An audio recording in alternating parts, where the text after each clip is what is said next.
Vamos lá.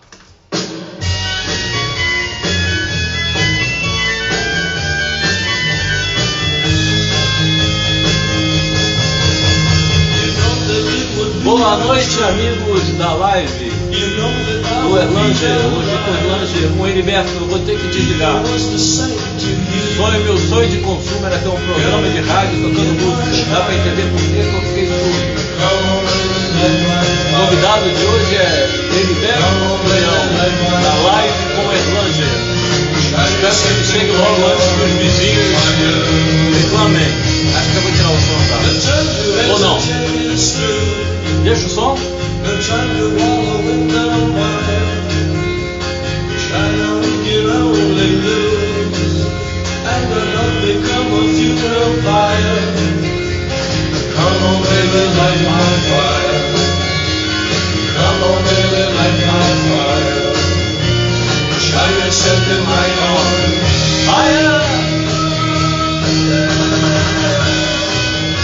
Opa! Ah, mas o que eu fiz?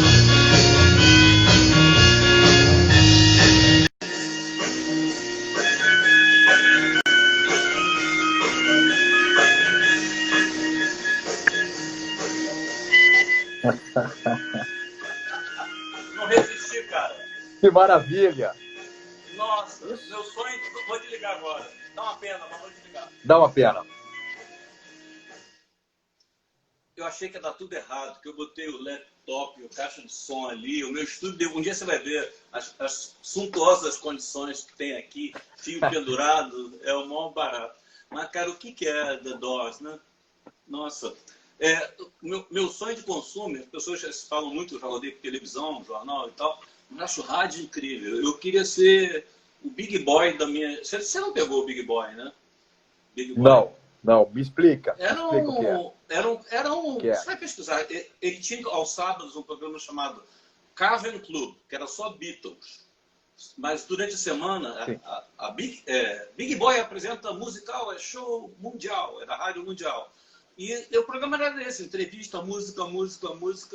Mas enfim, obrigado. Bom ter você aqui. Uma honra. E tem uma coisa interessante que eu tenho falado, né, que se critica mídias sociais por afastarem os próximos e aproximarem os distantes, mas para a gente está sendo ótimo, porque eu passei a conhecer uma pessoa que eu não tinha a menor ideia, além do talento artístico e musical, e nós vamos chegar, eu vou explorar um pouquinho essa sua cabeça.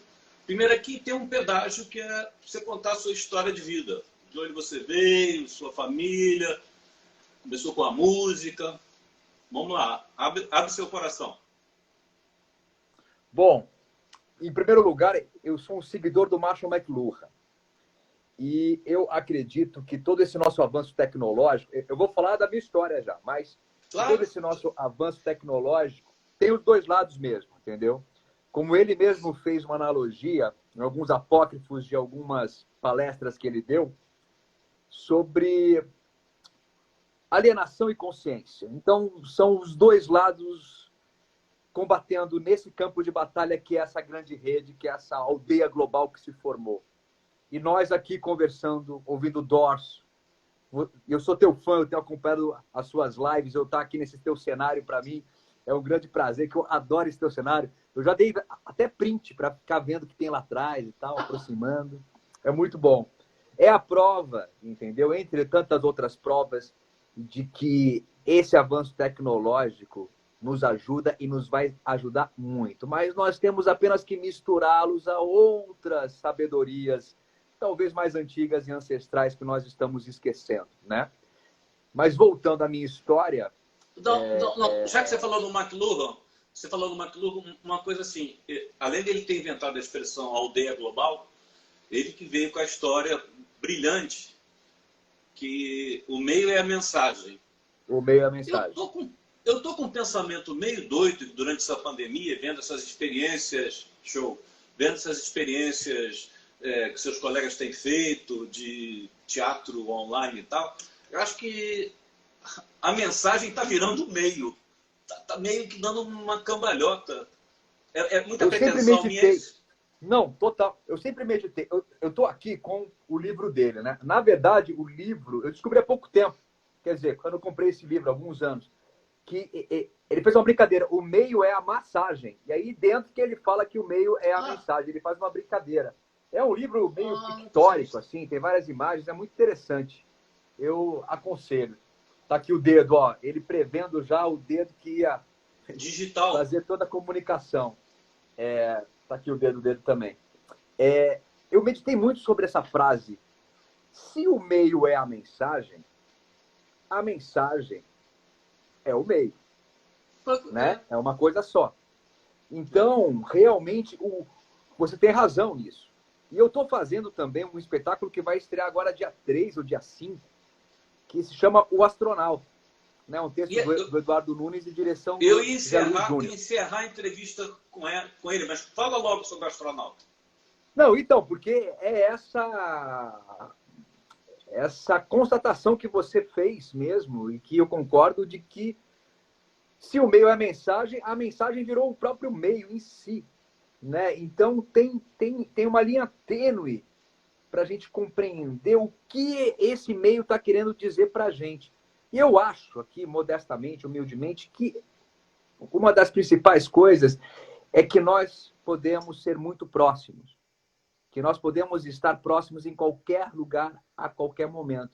E aí eu vou falar uma outra frase que eu tenho decorada dele, que ele fala o seguinte, essa é para meditar, hein? Ele diz que o conceito do corpo místico de Cristo, o conceito, ele era cristão, mas é um cristão mais à la Tolstói, né? Não é, enfim, podemos falar sobre isso depois também. Mas o conceito, tá? O conceito do corpo místico de Cristo é tecnologicamente um fato sob as condições eletrônicas. Olha que frase louca. O conceito do corpo místico de Cristo é tecnologicamente um fato sob as condições eletrônicas. E o que é o corpo místico de Cristo? São várias pessoas estarem reunidas em torno de um provedor central, que é Cristo, a sua mensagem, a sua filosofia e o seu reino. Então, nós todos estamos conectados no mesmo provedor e podemos obrigar ou também nos aliar através desse corpo místico. E aí você tem o Cristo, tem o anticristo, tem os dois lados sempre, porque senão não haveria vida. Tem elétrons, prótons e nêutrons, assim é a nossa realidade física, né? Essa sua citação do Cristo reforça, ele era meio e mensagem, né? Perfeito. Eu não tinha pensado nisso. Nem eu tinha pensado nisso. Nem tinha pensado ele é nisso. Caraca, eu tô arrepiado. Não, eu também saquei. Chute aqui agora. Imagina o McLuhan, um puta de um pensador, anos e anos, e a gente aqui num bate-papo resolve inverter a lógica dele.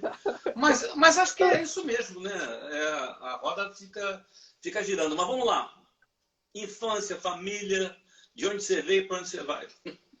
Então, eu sou um garoto que nasci em São José dos Campos, porque meu pai era de lá, mas nunca morei lá, morei sempre em São Paulo. Fiz Dante Alighieri, fiz FAAP, fiz USP e morei nos Estados Unidos um bom tempo, em Nova York. Voltei, comecei a trabalhar, fiz minha primeira peça com Gabriel Vilela, fiz minha primeira novela do Geraldo Vietti. Não, você já pulou, parei, você já pulou. Primeiro você foi músico, de banda punk. Isso aos 15 anos. Então. A minha primeira banda se chamava Desobediência Civil. Não é Hip Monsters? Não, Hip Monsters foi logo na sequência, mas é que Desobediência Civil nunca tocou. A gente foi proibido de tocar no Dante, no festival de música, no Fenda. E aí, como nós nunca tocamos fora da garagem, a minha primeira banda mesmo foi o Hip Monsters. E o meu pai também trabalhava com música, né? Meu pai tocava muito bem violão. Meu pai foi empresário do Fagner durante 20 anos. E meu pai quase foi músico profissional mesmo. Então, meu pai sempre me apoiou nessa loucura da música. E a música sempre esteve na minha vida através do punk. Começou com punk porque com 2, 3 acordes você fazia uma música. Então qualquer um podia tocar. Então aquele grito entalado na garganta do adolescente, aquela necessidade de gritar contra esse mundo que chega aqui já está meio pronto e a gente não concorda com um monte de coisa, a música me ajudou muito a extravasar essa minha insatisfação, essa minha vontade de compreender o porquê estamos aqui, porquê que tem que ser exatamente desse jeito, né? E a música me salvou e me salva diariamente, né? E aí, aos 18 anos, eu descubro o Doors através do filme do Oliver Stone, que eu assisto 2 vezes seguidas. E aí eu vou para a Galeria do Rock, compro todos os LPs possíveis do Doors e não saio mais do meu quarto. E começo a ler a poesia, começo a ler os livros que ele lia, os livros de poesia dele, descubro a contracultura, descubro os filósofos e os intelectuais da contracultura, descubro o William Blake, poeta inglês do século XIX, e aí eu enlouqueço no bom sentido. E aí eu encontro a minha turma. E aí descubro que Beatles, que é a sua banda predileta, não por acaso, e de quem não é, né? Que gosta da melhor banda de todos os tempos, que Beatles não vem de besouro. Beatles vem do movimento beatnik, né? Que é um dos braços da contracultura. E o Kerouac diz, Erlanger, que o termo beat não é de batida, como todo mundo pensa, como eu também sempre pensei, mas vem de beatitude. O movimento beatnik era uma busca por Deus, um Deus que não estava mais na nossa sociedade, não estava mais na nossa... Voltei, né? Esse Deus que não estava mais aqui, como Nietzsche disse, Deus está morto, é um Deus que está morto, né? É esse Deus verdadeiro que a gente não encontra mais nas instituições. E aí eu supo nos ombros desses gigantes até hoje. E vou descobrindo outros gigantes, né? Como descobri o McLuhan, o Joseph Campbell, no Seu Poder do Mito, A Jornada do Herói. E aí eu fui criando vou parafrasear um grande amigo meu, Pedro Vasconcelos, diretor e ator incrível, que ele diz muito essa frase, né? O filme da história da sua vida, né? Qual é o filme da história da sua vida, né? Você gostaria de sentar e assistir o filme da história da sua vida? Seria um filme bacana? Eu sempre penso nisso. E aí eu construí esse roteiro que eu estou vivendo até hoje. E vivemos tempos muito estranhos. E o que me segura são esses gigantes, até hoje. Mas vou dar de novo um flashback. Como repórter, eu fiz pesquisa. Diz que sua mãe te coloca no teatro porque você era tímido. E você consegue, além de tudo, ser expulso do teatro, é isso? Eu fui expulso. Porque eu tinha uma banda punk, tímido? né? Você era tímido? Eu era muito tímido, muito tímido. Mas, ao mesmo tempo, quando eu cantava, eu não era nada tímido. Então, por isso que a banda me salvou, né? Porque ali na hora eu fiz a pergunta, mas não tem nenhuma contradição. Que as pessoas podem ser tímidas enquanto pessoa, mas quando vão para o palco é a libertação, né? Não sei se é por aí. É por aí, é por aí. E quando a minha mãe fez com que eu fosse ao teatro para perder essa timidez, nessa primeira fase eu fui expulso, porque foi no teatro lá do Dante Alighieri, que, enfim. Mas depois... o que você fez para ser expulso? Eu era muito indisciplinado, né? Eu era muito punk. E aí depois eu entrei no Teatro Escola Célia Helena, porque eu era apaixonado pelo teatro. Eu só estava numa fase um pouco rebelde da minha vida que não era o teatro em si. A gente estava até trabalhando um texto do Ariano Suassuna, se eu não me engano. E maravilhoso. Não sei se era... Não me lembro qual era, porque eu só fiz 2 ensaios. Fui expulso logo na sequência. Mas eu me apaixonei ali, né? Eu subi no palco. Aliás, o teatro se chama Galileu Galilei. Esse palco do Teatro do Dante, lá de São Paulo. Você já falou dos Beatles, que eu gosto porque eu digo que eles têm uma música para cada momento da minha vida. Não é porque, assim, pode ter um melhor ali, mas assim, se você tá triste, tem, que é rock, tem, que é música, eles são perfeitos. Agora, a peça de teatro da minha vida é Galileu Galilei, do Brecht. Com Rubens Acho Correia. que você não... exatamente, você não pegou. Mas, Não. aliás, poderia ser remontado, porque a gente vive numa época de negacionismo tamanho, as pessoas pensando que a Terra é plana, vai ter gente protestando na porta do teatro. Vai. E também, ao mesmo tempo, se a gente conseguir construir uma tese de algo absolutamente novo para os nossos padrões, também sofreremos o que Galileu Galilei sofreu. Eu andei pensando muito antes da nossa live, por algum motivo, eu fui para Tolstói, né? Que eu tenho uma trilogia, né? Eu tenho uma trilogia na minha cabeça, que é o Jim Morrison, que eu já fiz, que é o Astronauta, que eu estou fazendo agora, e Tolstói, né? Que é o último livro dele. O Reino de Deus está dentro de vós. E esse livro chegou nas mãos do Gandhi. E o Gandhi era um cara já muito preocupado com as questões indianas, mas ele tinha um viés mais revolucionário de ataque mesmo, enfim. E ele descobre esse livro e ele vira, né, o grande estandarte da não violência, da resistência pela não violência. E uma não violência ativa, né? Uma não violência muito, muito ativa, não é de não fazer nada. Pelo contrário, faz muito. Mas é não violência. E o Tolstói fala que o maior cristão que ele já conheceu foi Gandhi, que é um hindu. Então, se de repente essa tese do Tolstói vira, se ele tivesse vivo hoje, ele ia ser perseguido que nem Galileu Galilei, entendeu? Então eu acho que a gente vive esses dois, né? A gente vive sempre nessa linha tênue, né?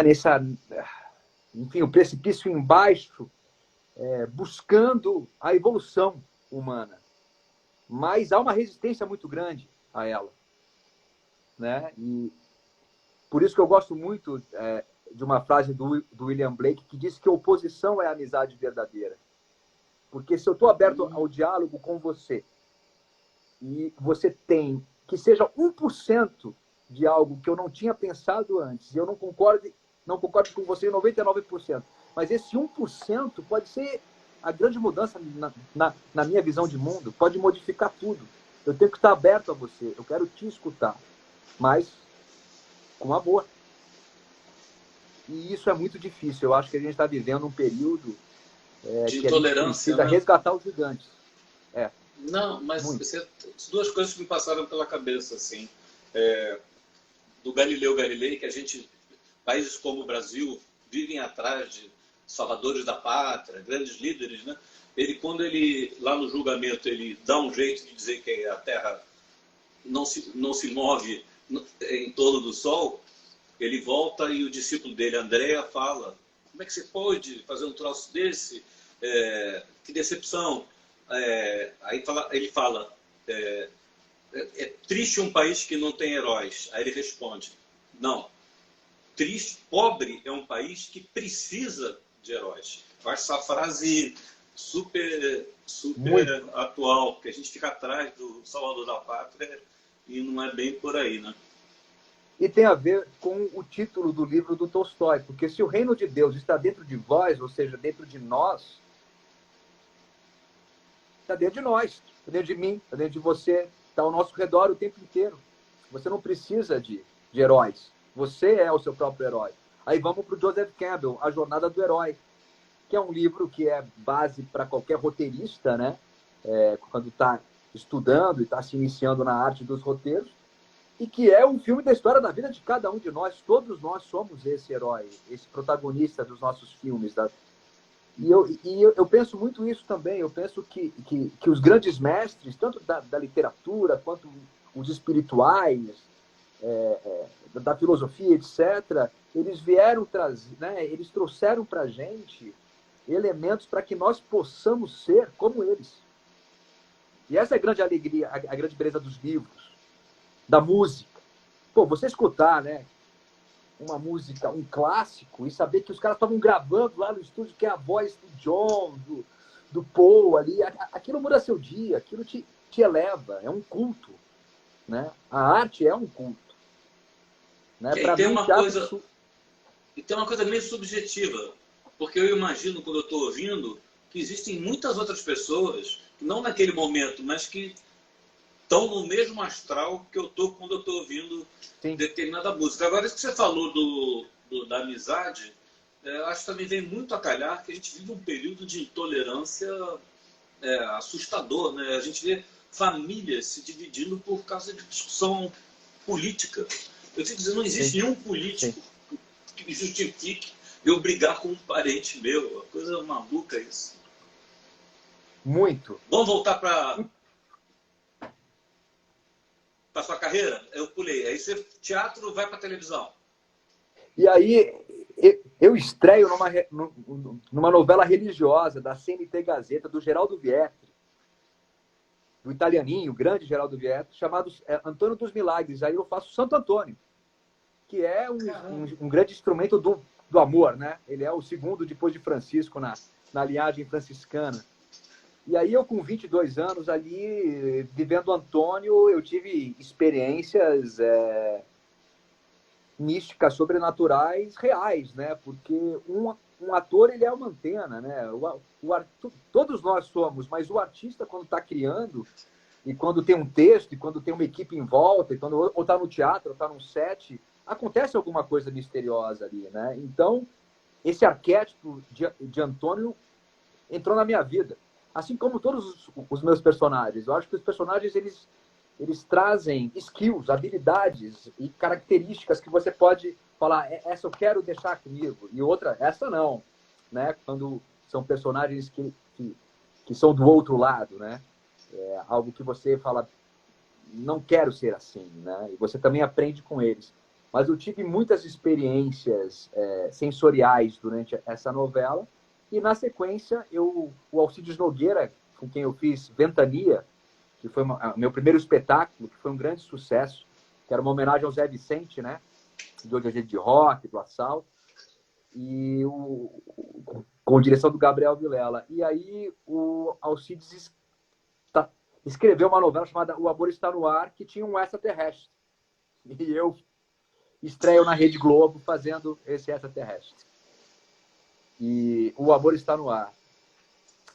E aí eu fiquei 7 anos longe da Globo, trabalhei em outras emissoras, fiz Marcas da Paixão, fiz Serras Azuis, com o Newton Travesso, enfim, muito teatro, uma ópera rock chamada Alma de Todos os Tempos, uma ópera rock que tinha Bella Ciao em 1999, não era uma música famosa, como ficou agora com A Casa de Papel. La Casa de Papel. E aí eu volto para a Globo em 2004 com Cabocla, que aí é um grande divisor na minha carreira, do Benedito Rui Barbosa. E aí é um sucesso estrondoso, né? A novela foi um sucesso estrondoso. Meu personagem era muito especial, muito bonito, muito lindo, de uma integridade, de uma força, de uma beleza. E aí continuo lá até hoje. E vou fazer uma novela agora da Alessandra Poggi, que é Além da Ilusão, que escreve o que eu estou te falando. É uma das novelas mais lindas que eu já li na minha vida. Nós já temos 40 capítulos, 50. Escreve o que eu estou falando nesse dia. Qual é o seu personagem? Chama Além da Ilusão. Ele se chama Leônidas. Ele é um personagem misterioso. Já começa por aí, não posso falar muito. Ele é um personagem misterioso e muito, muito, muito especial. E eu estou muito feliz. Ele é tudo que eu gostaria de falar e ser nessa época que a gente está vivendo agora. Sabe? De intolerância, de pandemia, tudo. Você falou de um papel que você tinha experiências extrasensoriais, agora um personagem misterioso. Aí é inevitável perguntar, que eu sei que você tem uma relação diferenciada com a tal da sincronicidade. Fica para você, assim.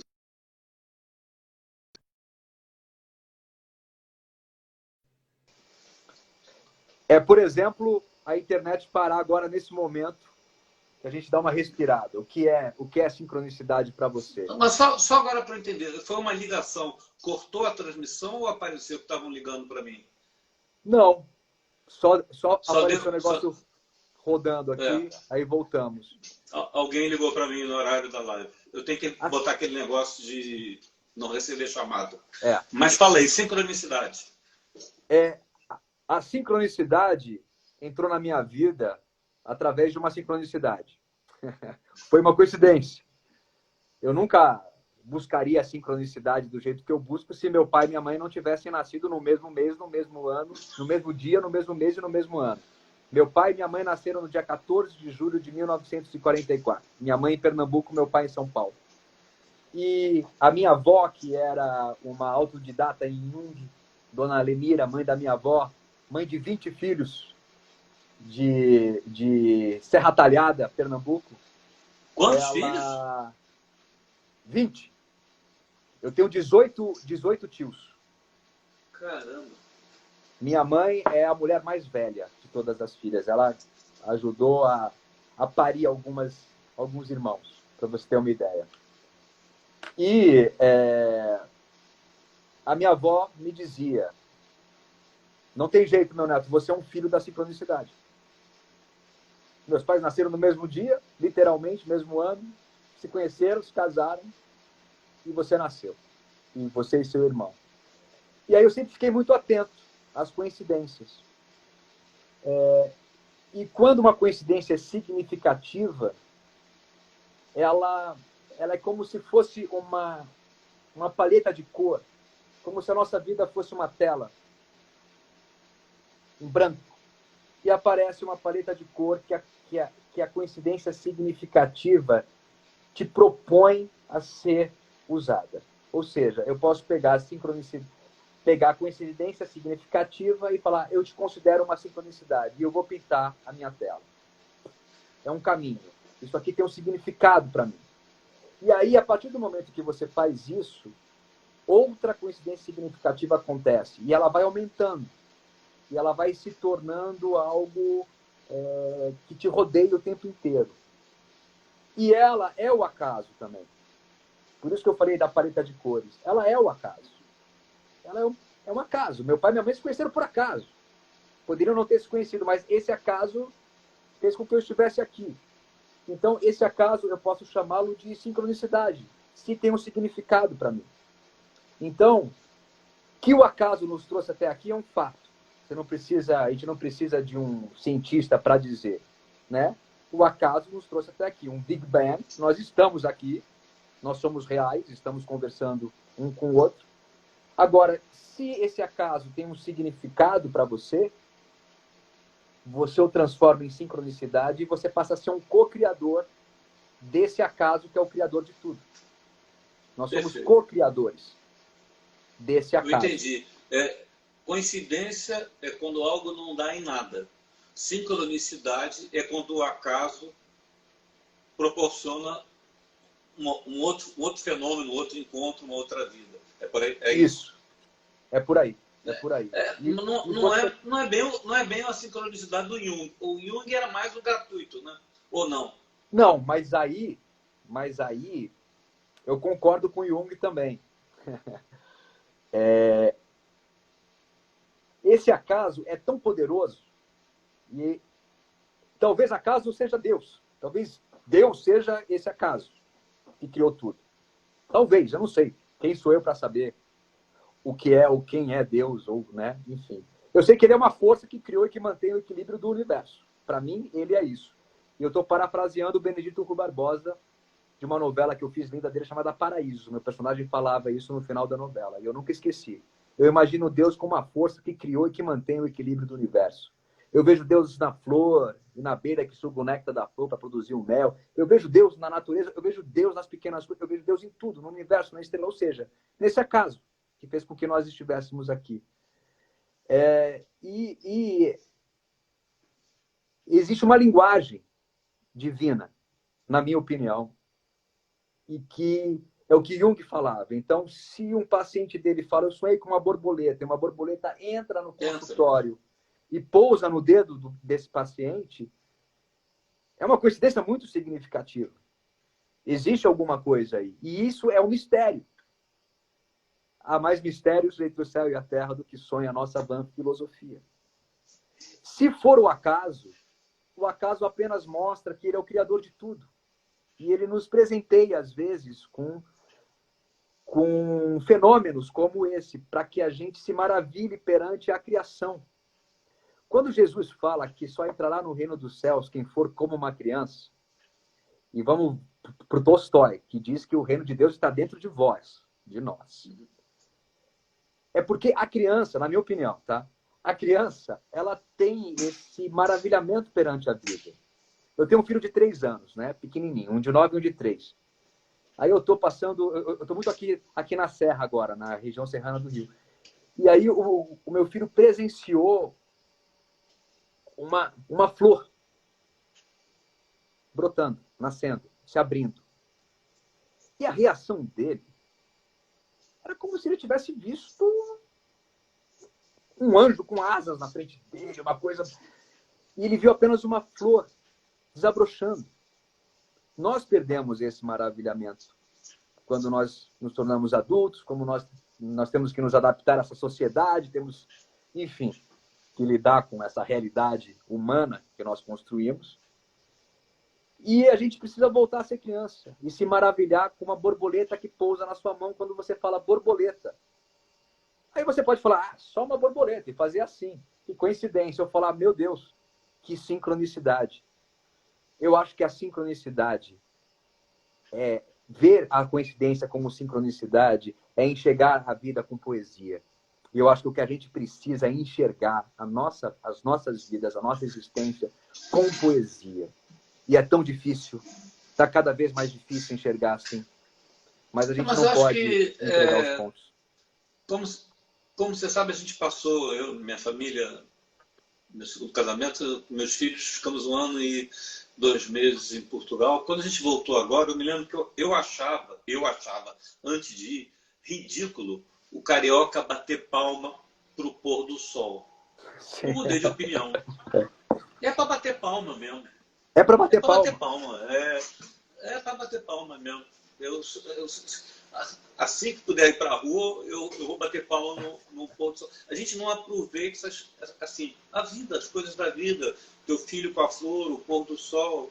Você acha que a gente consegue recuperar isso pós-pandemia? Se é uma pessoa otimista em relação à fraternidade, voltar ao meio ambiente, preservação? Eu sou uma pessoa realista. E o meu realismo me faz ter certeza que a gente caminha em direção à evolução, em direção à beleza. E esse momento sombrio que a gente está vivendo, ele vai ser um grande trampolim para isso, mas não vai ser fácil. A gente tem que escolher as nossas armas, né? Os que realmente querem caminhar em direção à evolução e à beleza. E as nossas armas precisam ser armas amorosas, poéticas, belas, com força, com atitude, né? Eu sou esperançoso, eu não espero. Eu vou pro nosso querido Freire, que diz que esperança vem do verbo esperançar, e não esperar. Esperançar é lutar, é ir atrás. Mas com que força que você luta? Aí eu vou para Gandhi, eu vou para Tolstói, eu vou para o Cristo, eu vou para os mestres. É com amor. Mas é um amor com muita força, com muita vontade. Não é um amor passivo, um amor subserviente. Não é. É um amor que sabe da sua potência, sabe da sua força e que abre os caminhos, entende?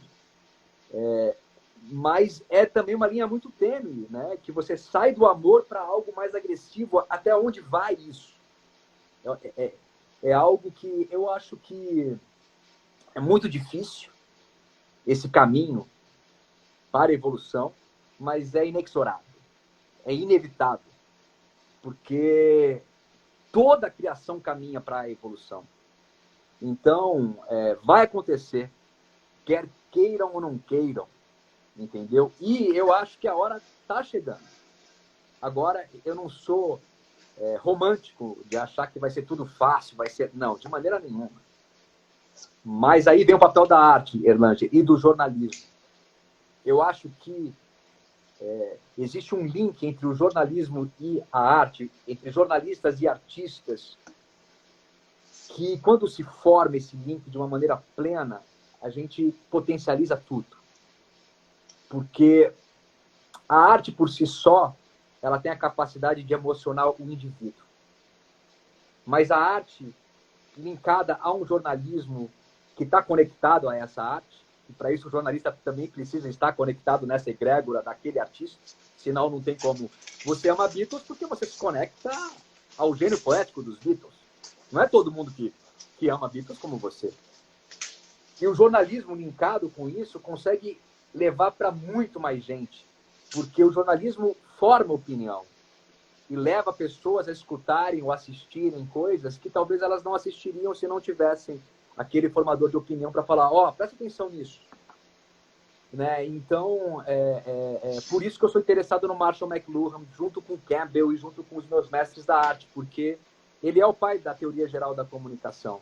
Então, o jornalismo é muito importante. Você sabe disso. Enfim, eu sei que eu estou falando óbvio, mas existe um casamento aí que eu acho que pode ser aprimorado ainda mais, sabe? Eu sou obrigado, como jornalista, a fazer um parênteses, porque, obviamente, eu amo a minha profissão, eu vejo ela do jeito que você está falando, mas acho que num determinado momento, o jornalismo, existe uma diferença. O jornalismo tem que representar o interesse público, o que é um pouco diferente do interesse do público. O interesse do público pode ser a celebridade, o escândalo. O interesse público é, às vezes, você publicar, divulgar, veicular uma reportagem, matéria que o teu público não vai gostar de ver.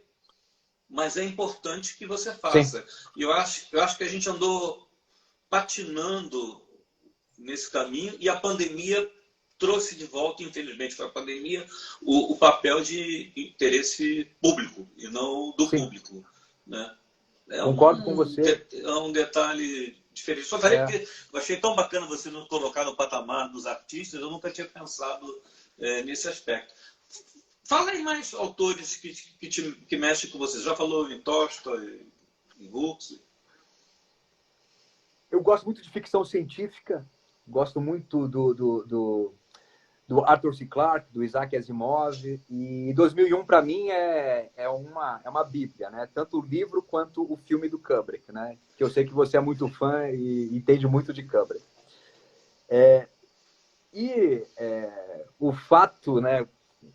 A espinha dorsal de 2001 é que a ferramenta fez com que o homem evoluísse e chegasse até onde nós estamos. Mas nós ficamos só com a ferramenta. Essa é a nossa civilização. Nós temos a tecnologia, a ferramenta. Nós conseguimos nos comunicar todos ao mesmo tempo, mas nós nos esquecemos da nossa ancestralidade, da nossa aldeia global, da nossa aldeia tribal, da nossa tribo, da onde nós viemos. E a arte, para mim, surge no primeiro contador de histórias numa fogueira nas cavernas, que deve ter se tornado o primeiro xamã, o primeiro pajé, o cara que tinha o poder do verbo de contar as tradições das gerações passadas, as histórias, os mitos, os sonhos, os medos, os receios, os objetivos, tentar compreender o mistério de estarmos vivos. Ali surge a filosofia, ali surge tudo, na minha opinião. E algumas civilizações conseguiram se manter a sua memória viva em relação a esses ancestrais.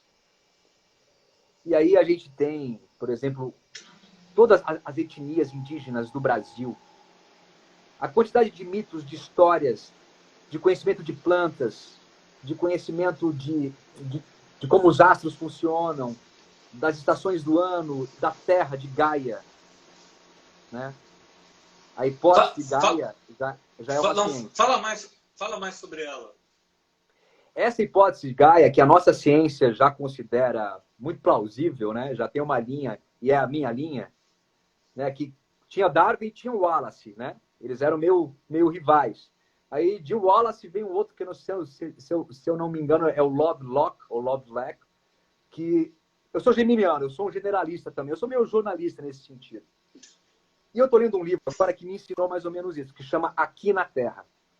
E que é um cientista que corrobora realmente que a hipótese Gaia é uma grande possibilidade. E eu acredito nisso. Que o nosso planeta seria um organismo vivo. e que teria também o mesmo processo evolutivo de qualquer outro ser vivo. Está em constante evolução. Isso, para mim, é meio... Eu concordo, né? Nós já fomos uma massa disforme há bilhões e bilhões de anos atrás, nos transformamos num planeta azul e verde lindo, capaz de carregar a vida e uma vida capaz de ter a consciência da própria finitude e do início do universo através do Big Bang. Aliás, vou mostrar um outro livro aqui que eu gosto muito, que é de física, que é esse Big Bang. Então,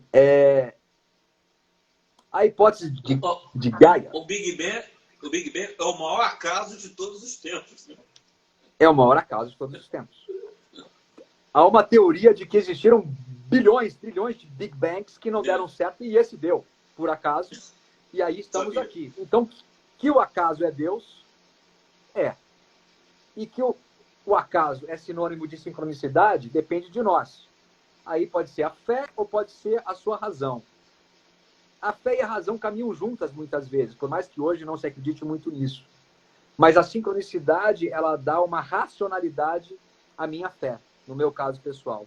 Quando eu vejo uma coincidência significativa, um acaso significativo, que aponta uma resposta que eu estou buscando, a uma pergunta real minha, aquilo para mim é uma verdade racional e que faz a minha fé no mistério aumentar. Aí eu vou ganhando um espaço de fé, de buscar o mistério da vida e compreender ele um pouquinho a cada dia, um pouquinho mais, mesmo sabendo que a gente nunca vai chegar no mistério total.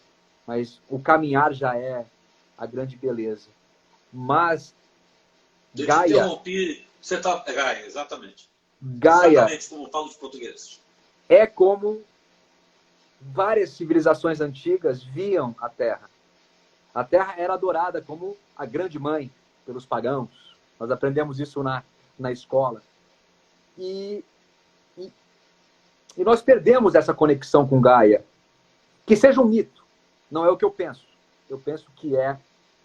Eu realmente tenho lido muito e tenho concordado.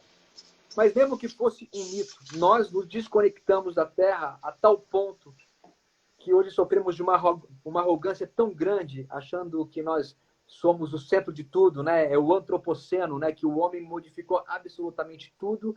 Nós somos senhores sobre todas as outras espécies, porque nós temos uma informação privilegiada e subjugamos as outras espécies. Isso é feio. E a gente vai ter que mudar isso, entendeu?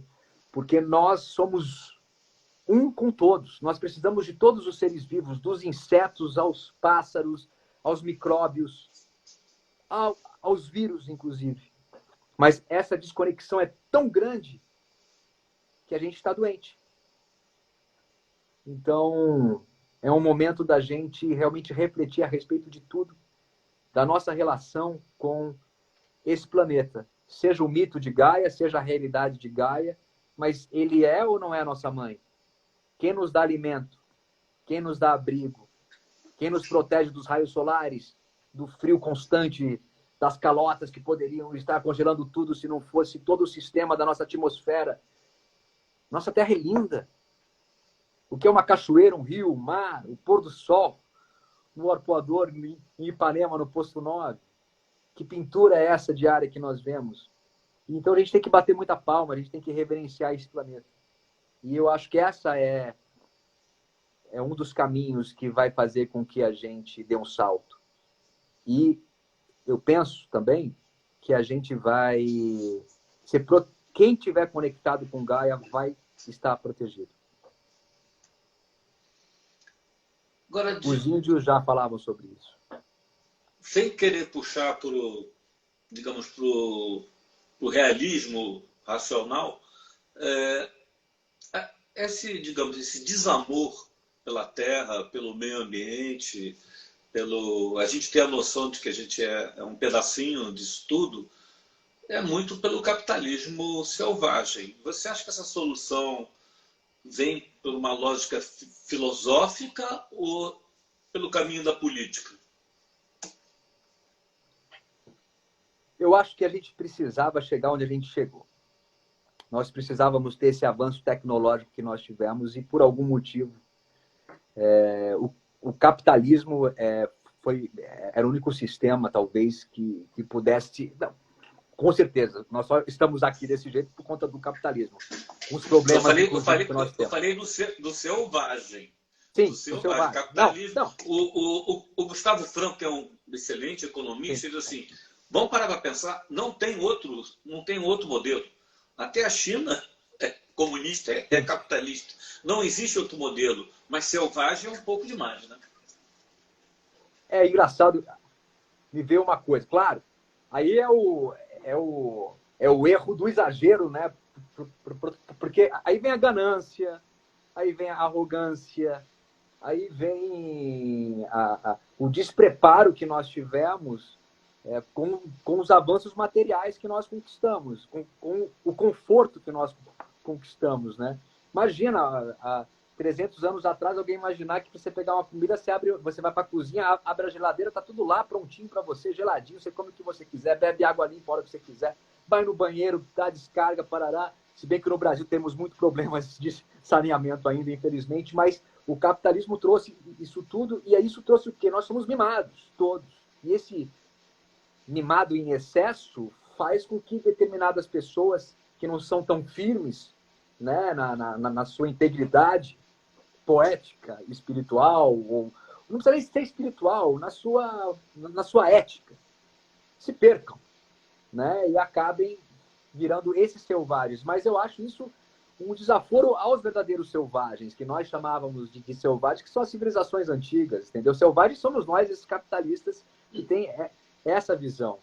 Mas eu penso que existem pensadores hoje, como Ailton Krenak, por exemplo, que deve ser lido por todos, e que se a gente conseguir fazer uma ponte com esse conhecimento ancestral de civilizações mais antigas do que a nossa ocidental, nós vamos dar esse salto e nós vamos chegar nesse reino dourado que é profetizado por vários povos. Mas para chegar nesse lugar, a gente vai passar por muita provação ainda. Estamos passando. Não vai ser fácil. Mas eu acredito nas profecias desses povos antigos também, entendeu? Não como algo que veio do espaço, dos céus, e você recebeu, mas como uma compreensão racional tão eficiente, tão milimétrica, que eles previram que aquele osso lá daquela tribo, daquela caverna do 2001, ia virar uma ferramenta que ia fazer com que aqueles hominídeos virassem a espécie dominante no planeta, que iam atingir outra tecnologia, e que a gente ia chegar num caos para depois voltar a um conhecimento ancestral sem perder as conquistas tecnológicas. E aí a gente vai para o Índio do Caetano, que para mim é uma profecia, já que todo artista é uma antena, né? Como já dizia o Tesla, né? Como que você recebe uma música dessa, né? Que um índio descerá de uma estrela colorida e brilhante e pousará no coração da América do Sul num claro instante. Mais avançado que a mais avançada das tecnologias, virá que eu vi. Virá impávido que nem Muhammad Ali, tranquilo e impassível como Bruce Lee, apaixonadamente como Peri, virá que eu vi. É com essa poesia que a gente tem que ir. Virá. Olha como é que está batendo sincronicidade. Quando você estava falando, eu pensei no Caetano e outra coisa. Da força da grana que destrói e constrói coisas belas. Coisas belas. E estava ontem, eu tenho uma sala de televisão onde só tem pôster do Kubrick. E ontem eu estava reparando, ontem mesmo no Kubrick, do 2001, aí é o marketing que está pensando no capitalismo. A maior aventura interplanetária de todos os tempos. Eu falei assim, não. É sobre o homem. É um filme existencial. Tem lá uma nave espacial, tem robô, tem o Diaba 4, mas é sobre a essência do homem. Por isso que eu acho que eu te provoquei com a política, mas acho que a saída vem na cultura e na arte. Não será pela política. Sim. Já que a gente... Fala. Não, o que tira a idade média das trevas, daquela época da idade das trevas, foi o movimento artístico, o renascimento, a renascença. De repente o cara pintou um quadro ali, escreveu uma poesia aqui, escreveu um texto aqui, uma música que pintou ali, e de repente a gente foi sintonizando outras frequências mais elevadas. Então, porque Deus é um artista, ele é um criador. Esse acaso. Porque se você falar que Deus é um acaso, você abraça todo mundo. Os ateus, porque a maioria dos ateus acreditam muito mais em Deus, no Deus que eu acredito, do que muitos religiosos que eu conheço, entendeu? E eu tento me conectar com Deus diariamente, entendeu? Porque eu vejo Deus no fio d'água que brota da terra e segue adiante, formando os rios e os mares. Eu vejo Deus no amor. Deus é amor. Esse livro do Tolstói é revolucionário. Sabe que no prefácio ele fala que Ana Karenina e Guerra e Paz são folhetins para adolescentes, que é o único livro que importa. A vida dele é uma grande loucura, né? Você conhece, você sabe. Mas isso me encanta muito. Né? Você falou na nossa conversa por telefone que você é uma metamorfose ambulante, eu também sou. E o que é Raulzito e essa loucura? Tem seu preço, mas essa loucura que nos alimenta. Essa loucura sã, ela é necessária. Senão a gente vai virar todo mundo autômatos. Vamos seguir regras, leis definidas, e a gente não vai ter a liberdade de sonhar, a liberdade de concordar, de discordar, mas com respeito, com amor.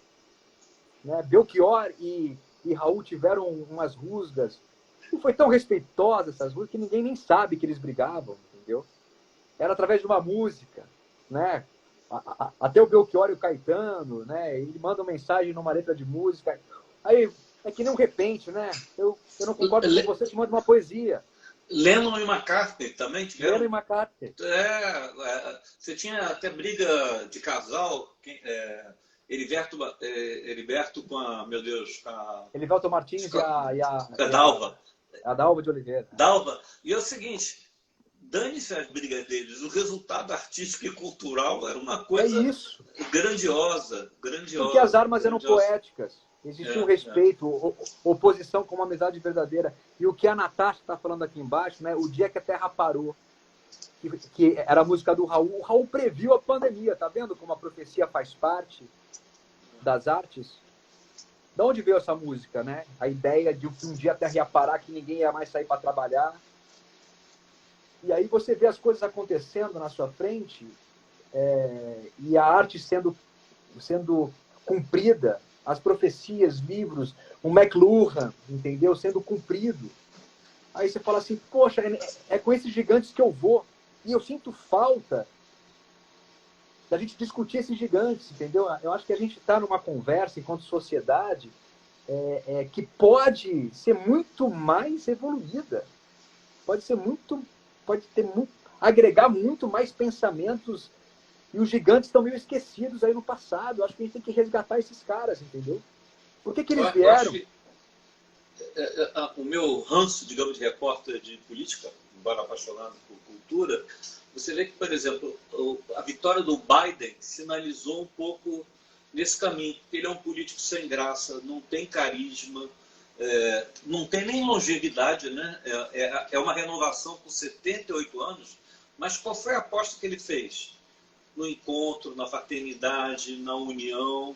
Eu acho que não sei o que vai sobrar para a gente no bom sentido, mas acho que foi uma vitória muito, muito bacana, assim, das forças do bem.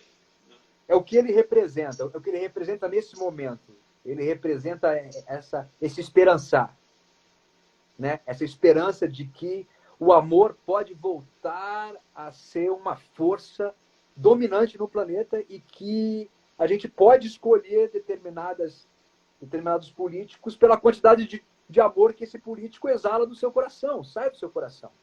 Né? Eu conheci a Marina Silva na Paixão de Cristo de Nova Jerusalém, em 2010. E eu tinha acabado de fazer 2h30 Jesus Cristo, no maior teatro a céu aberto do mundo, lá em Fazenda 9. Ou seja, eu estava totalmente com a minha percepção alterada, entendeu? Quimicamente mesmo, por uma química natural do cérebro, porque você é um ator fazendo Cristo para 10 mil pessoas ao vivo sem parar. Você demora a sair do personagem? Eu nunca viro 100% personagem. Sempre tem o Heriberto olhando meio aqui, assim, ó. É uma coisa meio misteriosa, assim. Não é uma possessão, né? Há artistas que têm... Mas, assim, eu vejo... Eu vejo um colega seu que diz assim, aí eu vi que você estava na plateia. Eu falei, caramba, como é que ele consegue... Você consegue ter essas duas Sim, posições? sim. Você consegue estar na cruz, crucificado, e emocionadíssimo, sendo Cristo de verdade, e ao mesmo tempo sendo um espectador de si mesmo e daquele público num silêncio absurdo. E você pensando, outra sincronicidade aqui, e você pensando, olha o que eu estou vivendo, gratidão, muito obrigado por eu estar vivendo isso, e emocionado e compreendendo tudo aquilo, é uma grande loucura mesmo, assim, né? Uma loucura sã, maravilhosa. Mas nesse momento, pós-espetáculo, você é o ator, mas o teu corpo está modificado, né? A tua percepção foi modificada, né? Todos os seus sentidos foram extremamente afetados por aquela experiência mística de 2 horas e meia. Então você está com um olhar, eu acho, com uma percepção maior. Acho que você, vou parafrasear o The Doors, né? Que vem de uma frase do William Blake, as portas da percepção se abrem e você vê tudo como realmente é. Isso eu acredito, porque eu presencio isso. E eu vi nos olhos da Marina uma quantidade de amor absurdo. E desde então eu sou completamente encantado por ela. E ela é esse amor. Então, eu acho que é o maior elogio que eu posso dar, assim, de uma pessoa que tem o potencial que ela tem, entendeu? Muito amor, assim. Eu vi. E aí saiu, uma coincidência, saiu na capa do Globo, que ela foi numa Sexta-feira Santa, Marina vê Jesus. Depois eu vou te mandar essa fotinho. Que e incrível. Aí é esse momento que acabei de beijar a mão da Marina, e eu olho para ela e tem alguma coisa preta, que deve ser o crachá de alguém aqui atrás, que faz com que o meu queixo fique muito maior, então já não sou eu. Já parece o Cristo arquetípico mesmo, entendeu? E aí essa magia se forma, ela é real. Quem faz teatro sabe disso, entendeu? O teatro é um templo, ele surge na Grécia, tal e qual nós conhecemos, para trazer os deuses, os arquétipos divinos para baixo, entendeu? Então, há mais mistérios. Não é à toa que foi Shakespeare, um autor de teatro, que disse isso. Há mais mistérios, Erlângea, do que o céu e a terra, do que sonha a nossa grande filosofia. Entre o céu e a terra. Foi a frase que eu usei para convidar para a nossa conversa. E eu adorei. Vamos lá. 2001, sincronicidade e tal. O seu barato agora é o astronauta. Conta a história do astronauta. Pois é. Eu vou te falar que se eu não tivesse meus filhos, eu gostaria de estar no espaço agora. Num foguete, bem longe. Porque não está fácil aqui embaixo. Então, eu poder fazer essa viagem espacial é como se eu fosse uma criança brincando. Estão pedindo para repetir a frase do Shakespeare e não vai ser na minha voz, por favor.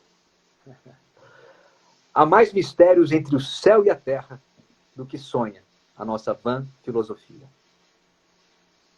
Astronauta.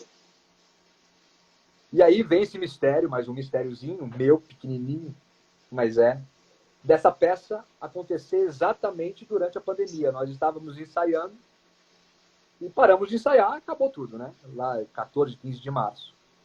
A gente tinha mais um mês de ensaio, a gente ia estrear lá no Petra Gold, na Gávea, e PetroRio.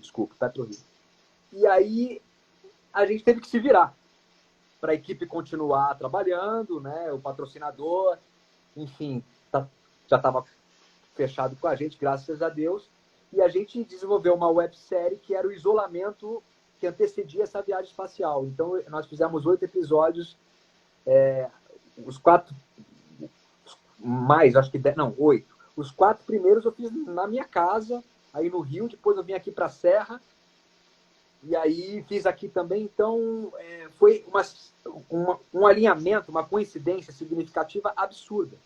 porque era um cara isolado. Então, era muito verdadeiro, né? E isso vai virar um documento para mim no futuro, mostrar para os meus netos, para os meus filhos, que participam também de uma forma ou outra, porque era o Heriberto isolado também, como cidadão do planeta Terra, né? E como astronauta. E como astronauta. Eu era os dois. E aí a gente vai estrear agora online, né, no Teatro do SESI, né, lá pela Firjan, o nosso espetáculo que vai ser o cinema chegando no teatro. Porque o nosso autor, ele é um diretor de cinema, é o Eduardo Nunes, que fez Sudoeste, Unicórnio, é um texto maravilhoso. E o nosso diretor é documentarista também, é o Zé Luiz Júnior, um grande editor. Então a gente fez uma loucura lá, estamos fazendo, que é talvez esse meio a mensagem do início da nossa conversa, talvez agora a mensagem seja esse meio que essa oitava, nona arte, sei lá, entendeu? Acho que o Aderbal que falou isso, né? Tem uma nova arte surgindo. O Ferreira Goulart já havia falado disso também antes, antes de morrer, que uma nova arte iria surgir. Não sei se é isso que está acontecendo, não sei, não faço a menor ideia, não tenho essa pretensão também de descobrir isso. Mas que tem alguma coisa acontecendo, de novo, tem. Mas o que é mais importante para mim é o alinhamento, a sincronicidade da gente estar fazendo essa viagem espacial nesse momento. Porque é uma solidão tremenda, mas é onde esse cara queria estar. Entendeu? E eu acho que tem muita gente se sentindo assim. E a gente precisa recuperar esse amor pela Terra. A Terra é maravilhosa. E a gente pode mudar, sim. Entendeu? E é difícil acordar para a maioria das pessoas. É difícil para mim vários dias, porque a gente tem uma guerra pela frente, a gente tem que enfrentar várias coisas. A gente abre o jornal, faz mal as notícias, cada dia... É muito difícil. Mas ainda vale a pena. Porque de todo o universo conhecido, não tem um planeta tão lindo como o nosso.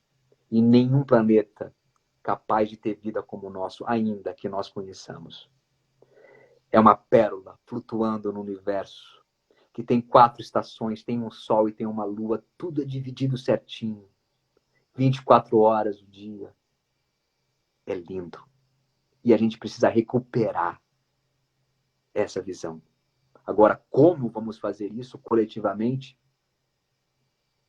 Aí é com a gente, não sei. Cada um faz o seu pequenininho e uma hora a gente vai se juntar, como a gente está se juntando agora. É uma grande honra estar com você aqui, Erlange. Você faz parte da minha história. Né? Quando eu estava na Rede Globo, você era, né, um dos grandes diretores, uma pessoa muito querida, muito amada e que sempre apoiou o teatro, sempre apoiou a nossa arte. Todo mundo sempre falou e continua falando, mas eu digo que eu não te conhecia. Para mim, você era um totem, né? Eu recebia os lançamentos artísticos das nossas novelas, naqueles cartazes lá, e estava lá, um beijo do Erlanger. Caraca. E aí agora eu tô aqui com você, no meio de uma pandemia, podendo falar de amor e dos Beatles, que vem do beatnik, que é em busca da beatitude, desse Deus perdido que é o amor. Obrigado. Eu sempre falo, não é para fazer um exercício de humildade, é que, na verdade, como eu sempre me alimentei de arte e cultura, quando eu estava apostando e incentivando, na verdade era interesse pessoal meu. Eu acho que como se fala, né? É a arte que redime. Fala um pouquinho, mas a história do astronauta, qual é? Então, ela é muito, muito bacana, muito interessante. É a primeira viagem. Bom, nós recebemos um sinal de código Morse, que um radiotelescópio pegou, que estava dizendo, vem. Vem para onde, a gente não sabe, sabe que veio de uma direção. Mas tudo bem, até isso já tivemos um ou outro filme e outra história que conta isso. Mas eu acho que é a primeira história de ficção científica que a viagem espacial é patrocinada por uma rede social, chamada Intramage. O astronauta vai ser acompanhado 24 horas e tem que fazer os posts dele, tem que fazer os vídeos e tal. E aí ele sai do nosso sistema solar, né? E ele vai percebendo que as pessoas não estão mais interessadas, né? No início tinha um Maracanã lotado para ver ele no telão, fazendo a viagem espacial e etc. Primeira viagem online, né, da história. Mas depois as pessoas não se interessam mais, né? E aí tem uma das cenas mais bonitas, é quando... Aí tem um computador, que é Hall, que é uma homenagem. que a Luana Martal faz maravilhosamente bem, pergunta para ele: você não tem medo de morrer? E aí ele fala: não, eu tenho medo de ser esquecido. E ele já passou por Júpiter, entendeu? E ele vai embora, ele não vai voltar. E aí vem lembranças da infância dele, da relação dele com o pai, quando ele decidiu ser astronauta pela primeira vez. É um texto de uma poesia absurda do Eduardo Nunes, e que, junto com Além da Ilusão, que eu vou fazer ano que vem, eu me sinto muito bem-aventurado, porque é tudo que eu gostaria de falar enquanto artista e enquanto cidadão. A minha maneira de falar para tudo que está acontecendo no mundo é através da minha arte, é através do que eu vejo como minha poesia, entendeu?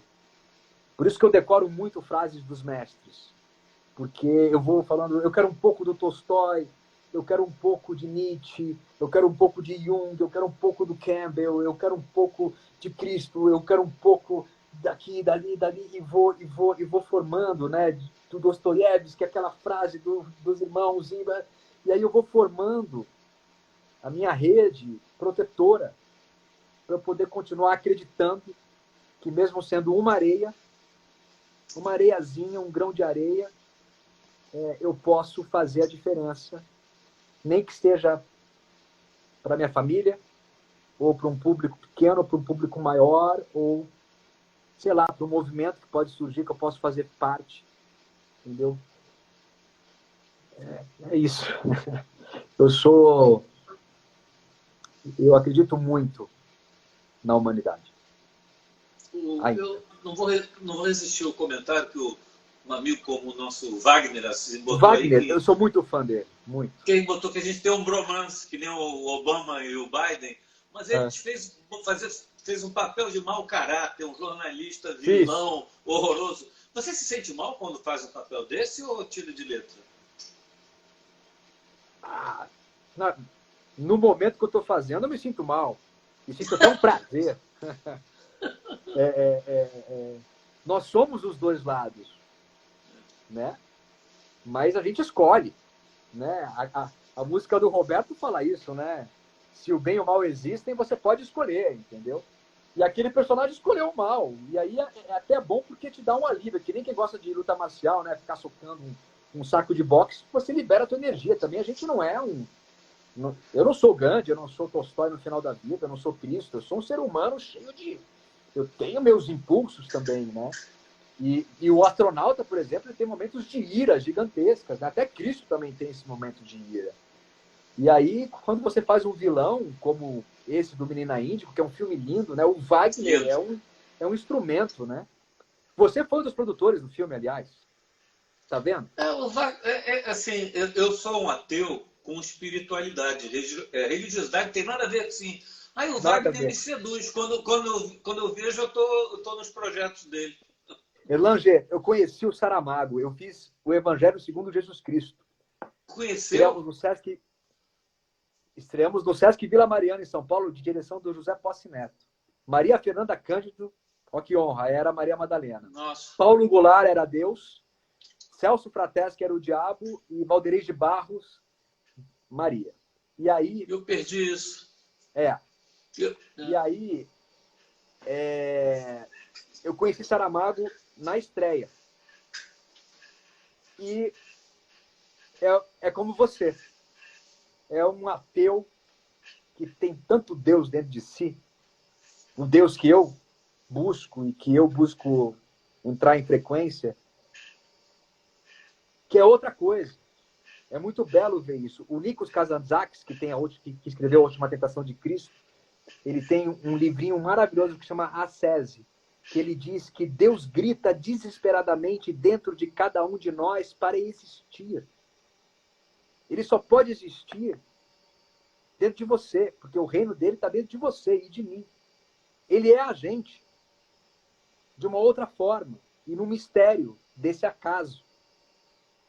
Mas as instituições complicaram muito tudo, entendeu? E agora a gente precisa retornar à beatitude, por isso que eu sou apaixonado pela contracultura. Porque é um movimento que buscou esse reencontro.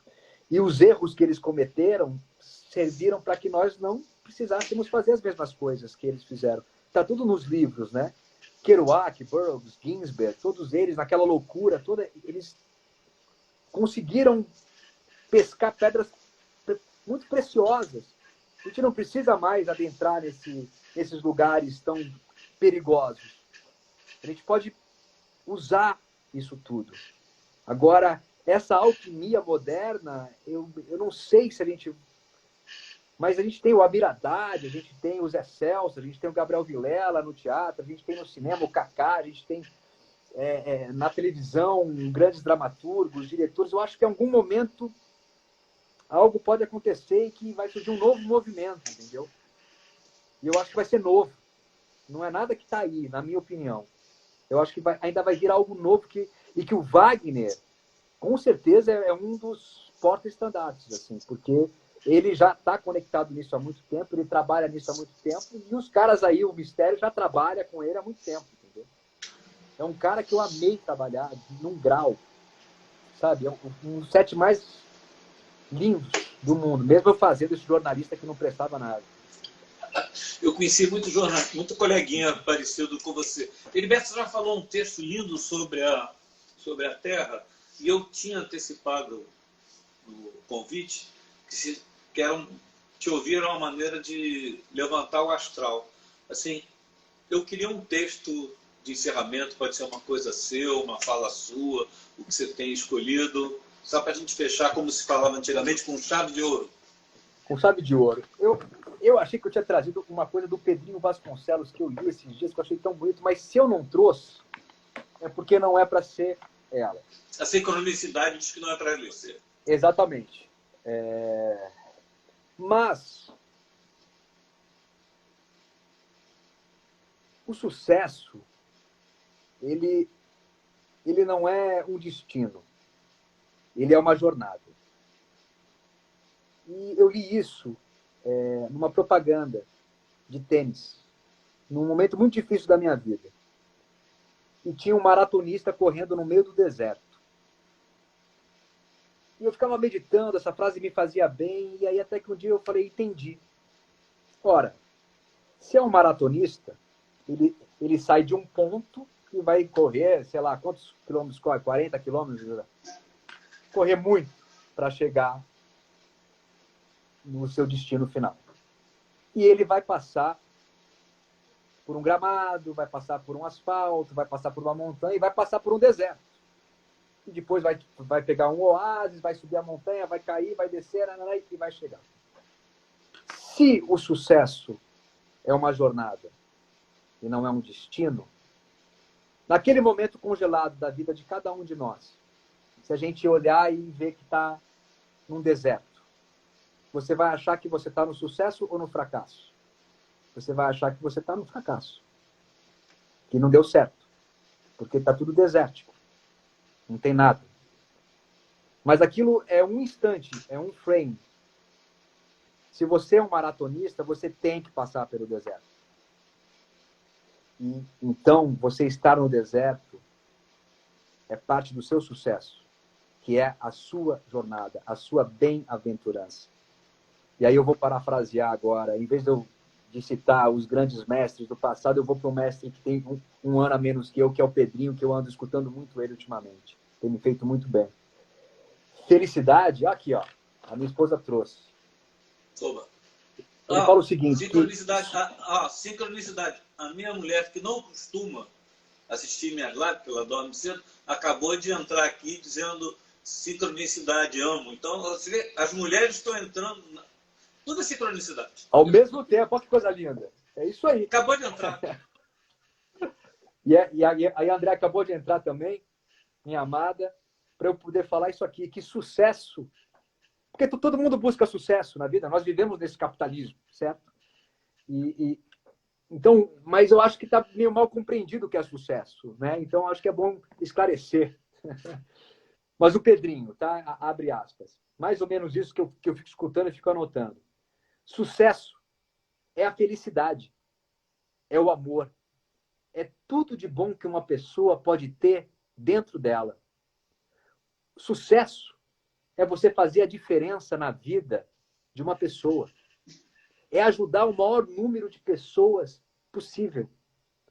Prosperidade é você viver em paz. Viver... porque a prosperidade ela é a consequência do propósito da sua vida, do amor com que você faz esse propósito diário acontecer na sua vida. É uma consequência maravilhosa de você fazer algo com amor, né? Que sirva para a sua pessoa amada, para a sua esposa, para os seus filhos. E descobrir o nosso propósito, a nossa lenda pessoal, é a nossa grande tarefa, a nossa grande missão, aquilo que você ama fazer, aquilo que você acorda e você fala, eu vou fazer aquilo apesar de todas as dificuldades, mas eu amo fazer isso. Então, a bem-aventurança, o sucesso é o amor. E só o amor vai salvar a gente, Erlângea. Não tem outro caminho.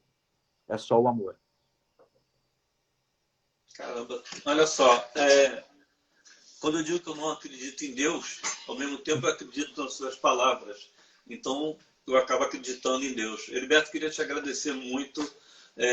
Eu sabia que ia fazer bem para todo mundo, mas fez bem para mim também. Espero que para mim também, possa, muito. Obrigado.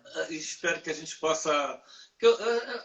aproxima a live e tal, mas eu quero abraçar e beijar as pessoas. Vai acontecer logo. Tá bom? Vai acontecer e esse amor vai nos proteger. Te agradeço. Vamos ver se funciona para acabar. Não.